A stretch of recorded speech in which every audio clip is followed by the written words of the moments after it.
Since the first Europeans arrived in North America more than 500 years ago, indigenous communities have resisted white settlers' efforts to encroach upon their land. 19th century Montaukett leader David Pharaoh fought to protect his people's sovereignty and established a legacy of resistance that lives on today. The Montaukett were one of 13 indigenous tribes living on Long Island.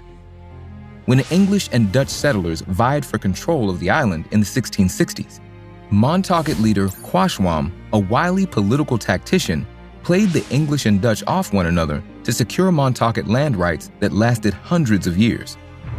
But when David Pharaoh was born in 1835, only 6 Montaukett households still lived on the ancestral lands, and a new generation of white settlers were eager to take over. As Pharaoh grew older, he became increasingly proud of his Montaukett heritage.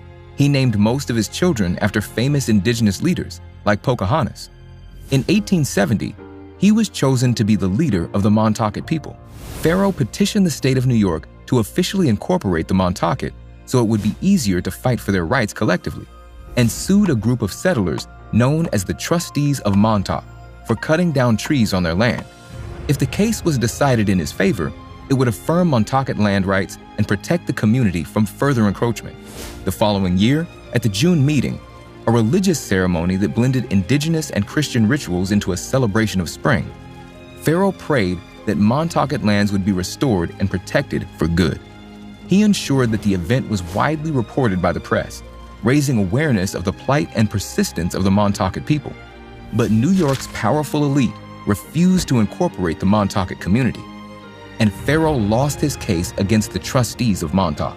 Nevertheless, he continued to advocate for his people, believing that the Montaukett could secure their future through education. In 1872, he successfully petitioned New York State to set up the first Montaukett school in U.S. history. His methods of resistance inspired future generations of Montaukett leaders.